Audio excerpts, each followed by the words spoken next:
Hi, as you can see, today we're in front of a keyboard, and thanks to this keyboard I will try to explain the two very important concepts of scales and tonality that, as we saw last time, will be the concepts that will enlighten us and they will allow us to understand the relationship between the different chords, which, as we said previously, is one of the basic aspects to look out for when beginning to master chords and to understand how to build them, how to build the notes you can see on this keyboard, which are themselves tied into this scale, which corresponds personally to this octave, are C, D, E, F, G, A, B, C. So this scale, which I just played for you, it's very simple, and I told you the corresponding name of each note is the C major scale, which you surely already know, because almost everyone knows it, and it's the first thing you learn, even when you're quite small, maybe even in school. It's the succession of notes from a C note to the next C note of the following octave: C, D, E, F, G, A, B, C. So first off, where can we start off? What is a music scale, we should ask ourselves. This is the first concept that we have to clear out and to understand, which I would like to explain, to understand the relationship between chords.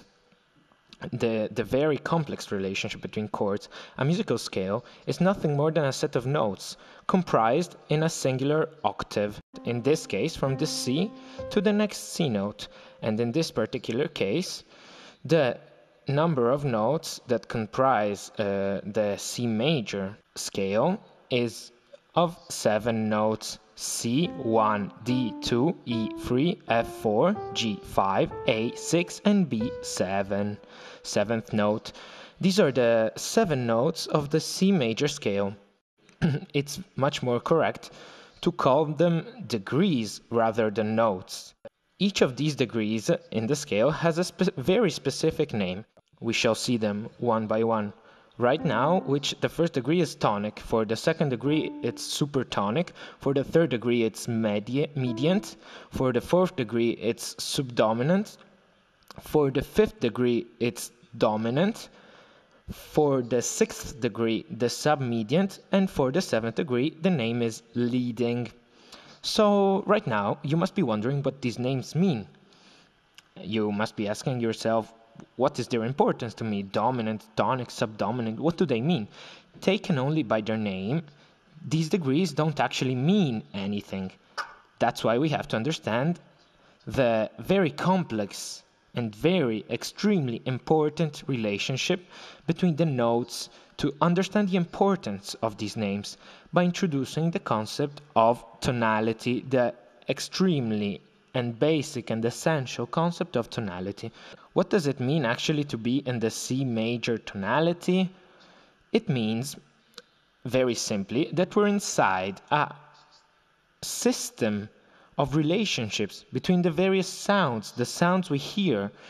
In this case, the various degrees of the C major scale, which all revolve around a sound which is more important than the others, which in this case, the sound in question is the tonic note, the first degree, the C major note which I just played, which lends its name to the scale and the key, because of its very, very, very strong importance inside the scale and the tonality.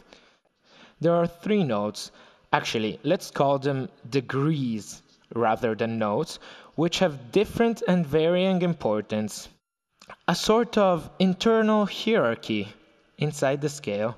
The 3 degrees that have the stronger importance in the C major scale are, respectively, in the C major scale in this case are the tonic, the dominant, and the leading. These degrees, these 3 degrees, the first degree, which is the tonic, the 5th degree, which is the dominant, and the 7th degree, which is the leading, are the degrees which constitute, or in a certain way have a stronger weight. Let's see them one by one and analyze them in depth. First off, the tonic, which is the most important note and is the one note that gives and lends its name to the whole scale and the whole tonality, has a role, we could say, of a certain role of resolution, of ending, of finality, of rest. As if we play, for example, if we play a progression of notes pertaining to the C major scale, we can hear that C is the resolution and conclusion phase of the whole melody, because it has a very important rest role and a feeling of rest inside the scale. So this is the role inherent of the tonic note in every scale, which means that all the other notes, all the other 6 notes of the C major scale, somewhat revolve around the tonic, and they lean towards the tonic, because it has a resolution strength to its sound. We could say that the tonic note attracts the other notes toward itself. The 5th degree, the dominant note, has a very different meaning. Almost opposite, we could say, which means it has a tendency to move towards the tonic.